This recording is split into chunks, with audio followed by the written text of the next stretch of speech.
पिछले एपिसोड में हमने देखा था कि किन्नान होली लैंड के अंदर जाने वाला था। इस वजह से वो अपने सारे दोस्तों से जो यहाँ पर रह रहे हैं उनके साथ मिलकर एक पार्टी रखता है, क्योंकि क्या पता वो इसके बाद कब वापस सेक्ट में आएगा, उसको भी खबर नहीं थी, कुछ भी टाइम लग सकता है। तो जितने भी उसके दोस्त और रिश्तेदार वगैरह थे उन सभी से मिलने के लिए वो रेडी था। मिलने के बाद वो यहाँ से निकलेगा। सभी के साथ मिलने के बाद पार्टी वगैरह करने के बाद वो उन सभी को बाय कहकर यहाँ से जाने की तैयारी शुरू कर देता है। साथ ही साथ उसने शियाओ को भी बाय कह दिया था। अब न जाने शियाओ के साथ उसकी मुलाकात कब दोबारा होगी। इसी वजह से वो दोनों उदास थे, लेकिन तब भी शियाओ ने किन्नान को जाने की परमिशन दे दी थी, इसलिए किन्नान वहां से चला जाता है। जिसके बाद यहाँ से ये एपिसोड शुरू होता है। तो इस एपिसोड की शुरुआत में हम एक जहाज का सीन देखते हैं, जिसके अंदर ही किन्नान, बेनजोंग और एंजल सवार थे, क्योंकि ये जहाज अब यहाँ से होली लैंड की तरफ बढ़ने वाला था। जहाज के अंदर आने के बाद वो तीनों हैरान रह जाते हैं कि ये कितना बड़ा जहाज है। ऐसा लग रहा है कि जहाज के अंदर ही एक छोटा सा शहर बसा दिया गया। यहाँ पर तो हर चीज अवेलेबल है, बिल्कुल एक बाजार की तरह। तभी वहाँ पर एंजल को एक बंदा दिखाई देता है जो कि दारू वगैरह बेच रहा था। ये चीज देखकर वो बड़ी खुश हो जाती है और उसको पीने के लिए उसी के पास चली जाती है। बेंसोंग कह रहा था कि ध्यान से देखो, फिर से तुम यहाँ पर दारू, विस्की, वोडका, ये सब चीज मेरा फर्क नहीं पहचान रही हो। उल्टी पुल्टी चीजें पी लोगी तो नशा तुम्हारे सर पे चढ़ जाएगा। लेकिन एंजल तो कुछ भी सुनने के लिए तैयार नहीं थी, इसलिए बेंसोंग उससे कहते कि ठीक है, फिर मेरे लिए भी बनवाओ, मैं भी आता हूँ पीने के लिए। वैसे भी पैसा तो तुम्हारा ही लगने वाला है, इससे फर्क ही क्या पड़ता है मुझे। इसके बाद एंजल उस बंदे को कहती है कि फटाफट से शराब बना, हम सबको यहाँ पर पीना है तो ग्लास में डाल के दे दे। ये लोग बड़े आराम से शराब पीने ही वाले थे कि वहाँ पर किन्नान भी आ जाता है। किन्नान के ऊपर अजीब तरह की ब्लैक सील वगैरह बनी हुई थी। ये सील वही थी जब किन्नान को वुयन पवेलियन के बाहर आने के बाद वो बुढ़िया और पालकी वाली लड़की मिली थी ना, उन लोगों ने उसके ऊपर वो सील लगा दिया था। तो इस सील को देखकर यहाँ पर वो जो शराब बेचने वाला बंदा होता है वो डर जाता है और सभी से अपनी शराब वापस लेकर कहता है कि मैं तुम लोगों को शराब नहीं बेचूंगा, और डर के वो वहां से भाग जाता है। वजह तो नहीं बताता कि क्यों भाग रहा है, लेकिन वो सील देखकर ही डर चुका था, मानो कि उसकी नजर में किन्नान कोई शैतान है। लेकिन जैसे वो बंदा भाग रहा था, बेंजोंग उसको पकड़ते हुए कहता है कि साफ साफ बता तू यहाँ से भाग क्यों रहा है, इसके बगैर मैं तुझे यहाँ से जाने नहीं दूंगा। वो बंदा कहता है कि नहीं, तुम लोग ऐसी मनमानी नहीं कर सकते, यहाँ पर जोर जबरदस्ती करना ठीक नहीं है, यहाँ का रूल बहुत खतरनाक है, तो तुम तीनों को निकाल कर बाहर फेंक दिया जाएगा जहाज से, इसलिए मुझे छोड़ो और मुझे जाने दो। लेकिन किन्नान उससे कह रहा था कि देखो, हम तुम्हें यहाँ पे आसानी से जाने देंगे, बस ये बता दो कि तुम क्या चीज देखकर डरे थे और ये ब्लैक सील क्या लगा रखा है। ये सुनकर वो बंदा उनसे कह रहा था कि तुम में से एक बंदे के ऊपर ये ब्लैक सील लगा हुआ है और उसको मालूम ही नहीं कि ये क्या होता है, बड़ी अजीब बात है। ठीक है, फिर मैं तुम लोगों को बता देता हूँ, इसके बाद मुझे यहाँ से जाने देना। तो ये ब्लैक सील शैंडाओ लीग वाले लोग जो है ना, वही लोग लगाते हैं, ऐसे कल्टीवेटर के ऊपर जिनकी रेप्यूटेशन खराब होती है। मतलब कि वो बंदा अच्छा इंसान नहीं है, ऐसा इंसान जिसने बिला वजह किसी को मारा हो, चोरी की हो, किसी के साथ गद्दारी या धोखेबाजी की हो, उसके ऊपर इस तरह के सील लगा दिए जाते हैं। जिसके ऊपर भी ये सील लगा रहता है, वो कुछ खरीदने के लिए जाए तो फट से ये जो ब्लैक सील है ना, वो अपीयर हो जाते हैं, ताकि सामने वाला बंदा जो सील वाले बंदे को सामान बेच रहा है या उससे बात वगैरह कर रहा है, वो उससे अपनी दूरी बना ले। इस तरह से जो भी सील वाला बंदा होता है ना, उसको पूरे समाज से ये बाहर निकाल कर फेंक दिया जाता है, उसको एकदम नकार दिया जाता है, उसको कोई इंपॉर्टेंस नहीं दी जाती। ऐसा हाल हो जाता है जिसके ऊपर भी ये सील लगी होती है। तो ऐसे सील वाले इंसान के साथ कहाँ ही कोई सामान खरीदना या बेचना चाहेगा, इसलिए मैं यहाँ से डर कर भाग रहा था। किन्नान मास्टर की दी हुई जो हार्ट रिफाइनिंग वाली टेक्निक होती है उसको एक्टिवेट करता है और अपनी बॉडी को चेक करने की कोशिश करता है कि क्या इस सील ने उसकी बॉडी को अंदर से कुछ नुकसान पहुंचाया है क्या। थोड़ी देर चेक करने के बाद किन्नान को पता चलता है कि नहीं, उसकी बॉडी अंदर से तो बिल्कुल ठीक है, ये सील बस बाहर से उसकी रेप्यूटेशन को बिगाड़ रही है। कोई भी उसके करीब नहीं आएगा, कोई उससे बात वगैरह करने की कोशिश नहीं करेगा। किन्नान कह रहा था कि ये तो जल्दी निकल भी नहीं रहा, कैसा खतरनाक सील लगा है कि मैं कोशिश करके भी इसको नहीं निकाल पा रहा हूँ। लेकिन जब तक ये मेरी बॉडी को नुकसान नहीं दे रहा, तब तक कि इसको जबरदस्ती निकाल कर कोई फायदा नहीं है, मुझे कोई मतलब नहीं है, यहाँ पर पड़ा रहे इसी चलेगा। तभी किन्नान को ऐसा लगता है कि कोई ना कोई है जो काफी टाइम से उसका पीछा कर रहा है। तो किन्नान वहां पर भाग जाता है। एंजल और बाकी उससे कहते हैं कि किन्नान संभल के, कहाँ जा रहे हो, कोई भी खतरा हो सकता है, तुम्हें वहां पर नहीं जाना चाहिए, कहीं तुम्हें कुछ हो गया तो। लेकिन किन्नान सुनने के लिए तैयार नहीं था। वो कहता है कि अरे, इस दारू वाले बंदे ने बताया ना कि यहाँ पर ताकत का इस्तेमाल करना सही नहीं है, जहाज के रूल के खिलाफ कोई जाता है तो उसको बाहर निकाल कर फेंक दिया जाता है, तो दूसरा वाला बंदा भी मुझ पे अटैक नहीं करेगा, फिक्र मत करो, मैं जल्दी आ जाऊंगा। किन्नान के जाने के बाद एंजल और बेंजोंग उस दारू वाले बंदे को पकड़ लेते हैं और उससे कहते हैं कि देखो, किन्नान के पास वो सील था, हमारे पास नहीं है, तो चल फटाफट से ग्लास में दारू भर, कब से इंतजार कर रहे हैं, अब तो पी के रहेंगे। इस वजह से वो बंदा डर के मारे उनके लिए शराब भरना शुरू कर देता है। है। दूसरी तरफ किन्नान बस उस चीज को पकड़ने के लिए भाग रहा था जो काफी टाइम से उसका पीछा कर रही है। ऐसा लग रहा था कि वो चीज कोई इंसान नहीं बल्कि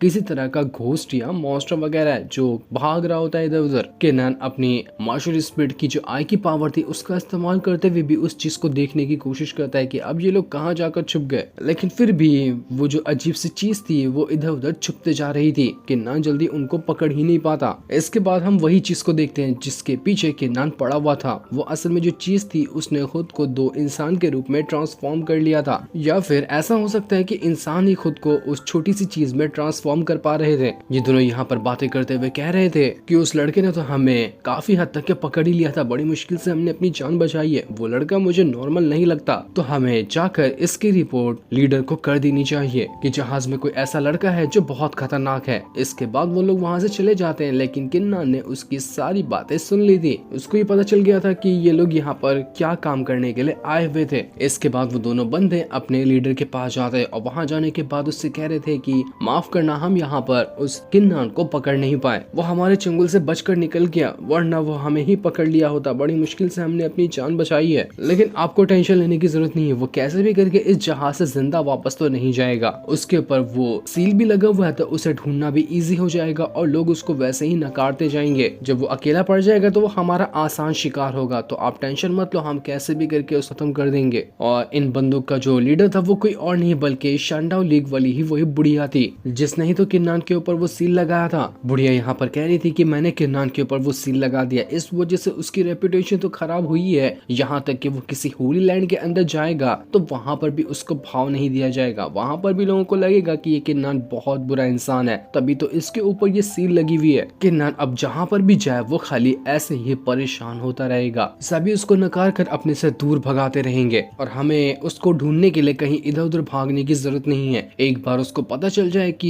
ये सील मैंने ही उसके ऊपर लगाई हुई है तो वो कहीं से भी मुझे ढूंढते हुए आ जाएगा, ताकि मैं ये सील उसके अंदर से निकाल सकूं। एक बार बस वो मेरे पास आ जाए, उसका गला दबाते हुए मैंने उसके हलक के अंदर से वुयन पवेलियन का सीक्रेट नहीं निकाल दिया ना, तो फिर देखना। बस एक बार वो मेरी नजर के सामने आ जाए, मैं कैसे भी उससे वुयन पवेलियन का सीक्रेट निकाल कर रहूंगी। उसकी ये सारी बातें उसकी घर की ही छत पर बैठ कर किन्नान बड़े आराम से सुन रहा था। किन्नान को समझ आ चुका था कि इन लोगों ने ही मेरे ऊपर सील लगाई थी। आखिर ये इतने ज्यादा गिरे हुए इंसान कैसे हो सकते हैं? जरा सी भी शर्म नाम की कोई चीज नहीं है इन लोगों के अंदर। किन्नान यही सोचते हुए आगे बढ़ रहा था, लेकिन जैसे वो आगे बढ़ रहा होता है वहाँ पर मार्केट के अंदर ही एक बंदा होता है जो किन्नान को आवाज लगाते हुए यहाँ पर बुलाता है। वो किन्नान से कह रहा था कि किन्नान, मुझे पता है कि तुम्हारे पर वो सील लगी है, लेकिन तब भी मैं तुम्हें कुछ बेचने के लिए तैयार हूँ। मैं देख पा रहा हूँ कि तुम एक अच्छे कल्टिवेटर हो, तो मेरे पास ना इनेट ट्रेंड के कुछ अच्छे खासे वेपन है। तुम्हें चाहिए तो मैं तुम्हें वो बहुत सस्ते दाम में बेच दूंगा। अगर तुम ये लोगे, इसकी पावर को फील करोगे ना, तो तुम्हें पता चलेगा कि ये वेपन कितने कमाल के हैं। तो मेरे ख्याल से इतना कमाल का और इतना बढ़िया वाला ऑफर तुम्हें नहीं छोड़ना चाहिए। एक बार ट्राई करके तो देखो ये कितने अच्छे वेपन है। किन्नान भी सोच में पड़ जाता है कि बात तो बंदा सही कह रहा है, ये वेपन तो इनेट रेंज की प्योर एनर्जी को रखते हैं, लेकिन ये इतने सस्ते में और जैसे बाजार में बेच कर क्या कर रहा है इसका। वो उससे कीमत भी पूछ लेता है कि जरा बताओगे कि तुम ये जो वेपन वगैरह बेच रहे हो वो कितने में बेच रहे हो। वो बंदा कहता है कि ज्यादा कीमत नहीं है, सिर्फ मैं 100 सिक्कों के बदले एक वेपन देने के लिए रेडी हूँ। मेरे पास 3-4 वेपन है, अगर 200-300 सिक्के तुम्हारे पास है तो मैं ये सारे वेपन तुम्हें दे दूंगा, तुम इसका इस्तेमाल कर पाओगे। किन्नान बिल्कुल हैरान और बिल्कुल सोच में पड़ जाता है कि यार ये एक वेपन की कीमत अगर ढंग से लगाई जाए ना तो बहुत ज्यादा होती है, लेकिन वो 100 सिक्कों में बेच रहा है। मतलब साफ है कि यहाँ पर कुछ ना कुछ तो गड़बड़ी चल रही है जिसके बारे में मुझे पता नहीं है, तभी तो ये ऐसे सस्ते में ये वेपन को बेच रहा है। गड़बड़ी का मुझे पता लगाना पड़ेगा। तो किन्नान यहाँ पर अपनी मार्शल स्पीड की आई की पावर का इस्तेमाल करते हुए उस बंदे को चेक करता है, जिस वजह से उसको पता चलता है कि इस बंदे के ऊपर भी वो सील लगा हुआ है। किन्नान के ऊपर जो वो सील था वो 3 मार्क वाला था, लेकिन इसके ऊपर तो 5 मार्क वाला वो सील लगा हुआ है। इसी वजह से ये चुपचाप बंदा इधर उधर की चीजें उठाकर यहाँ पर सस्ते में बेच रहा है कि वैसे भी तो उसे कोई सामान न खरीदेगा ना बेचेगा, तो थोड़े बहुत पैसे आने के लिए वो खुद की आइडेंटिटी छुपाकर सस्ते में सामान को बेच देता है। किन्नान उससे कहता है कि तुम्हारे ऊपर तो बल्कि 5 मार्क वाला वो सील है, तब भी तुम यहाँ पर सामान बेच रहे हो, वो भी यहाँ पर जबकि शानडाउ लीग वाले मौजूद है। तब किसी को पता चला है तो तुम्हारा तो बैंड बजेगा, बहुत ही दबा के वो लोग तुम्हारा बैंड बजाएंगे। ये सुनकर वो बंदा भी घबरा चुका था। वो किन्नान से कहता है कि अरे ब्रदर क्या कह रहे हो, मुझे समझ नहीं आ रहा। वो किन्नान से कहता है कि प्लीज इसके बारे में किसी को मत बताना, वरना जो धंधा करके थोड़े बहुत पैसे मिल जाते हैं वो भी खत्म हो जाएंगे। देखो अगर तुम्हें कुछ चाहिए तो मैं तुम्हें दे सकता हूँ, लेकिन इसके बारे में किसी को कुछ मत बताना। वो वहाँ पर बंदा जो था सोच में पड़ जाता है कि आखिर इस किन्नन ने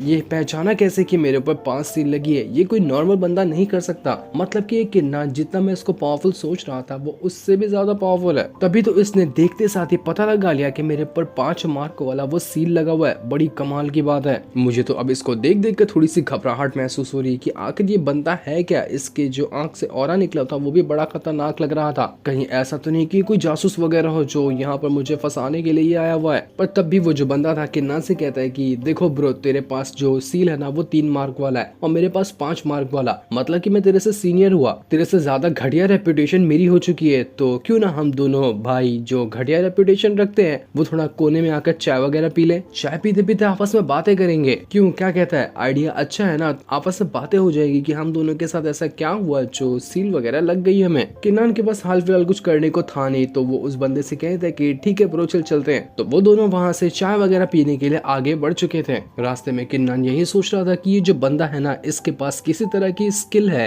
जिसकी मदद से ये अपना जो सील है उसको छुपा लिया करता है। मैंने अपनी जब तक के मार्शल स्पिरिट की पावर का इस्तेमाल नहीं किया था तब तक मैं इसका सील देख ही नहीं पाया। ऐसे नॉर्मल आंखों से इसका सील देखना तो इम्पॉसिबल है। ये सामान बेच भी सकता है, ये सामान खरीद भी सकता है अपनी सील को छुपा कर। तो इसकी जो टेक्निक है वो तो सीखनी पड़ेगी। ये सीख लूं तो इसके बाद से मेरी भी टेंशन निकल जाएगी उस सील की। कोई भी देखेगा तो मैं उस सील को छुपा लूंगा। तो इस बंदे को मना कर देखता हूँ, क्या पता अगर मूड इसका अच्छा हुआ तो मुझे वो टेक्निक सिखा देगा जिससे मैं अपनी सील छुपा सकता हूँ। किन्नन यही सोचते हुए जब आगे बढ़ रहा था तो वो एक मोटे लड़के से टकरा जाता है जिससे मोटू वहाँ पर नीचे गिर चुका था। मोटू किन्नन से कहता है कि अबे आंख के अंधे दिखाई नहीं देता क्या, ढंग से आगे देख कर चला कर, न जाने कहाँ कहाँ से उठ कर आ जाते हैं। अच्छा खासा मैं अपना सोच सोच के चल रहा था कि मुझे क्या करना है, मुझे कौन सी किताबें खरीदनी है और कौन सी टेक्निक वगैरह खरीदनी है। मेरा सारा ध्यान भटका दिया इसने मुझे गिरा कर। लेकिन वो मोटू किन्नन को बेवकूफ बनाकर जा रहा था लेकिन किन्नन ने उसकी बेवकूफी पकड़ ली। वो मोटू को पकड़ते हुए कहता है कि क्यों मोटू, क्या कमाल की टेक्निक है ना तेरे पास, 1 सेकंड के अंदर अपना बंदा ही बदल लिया।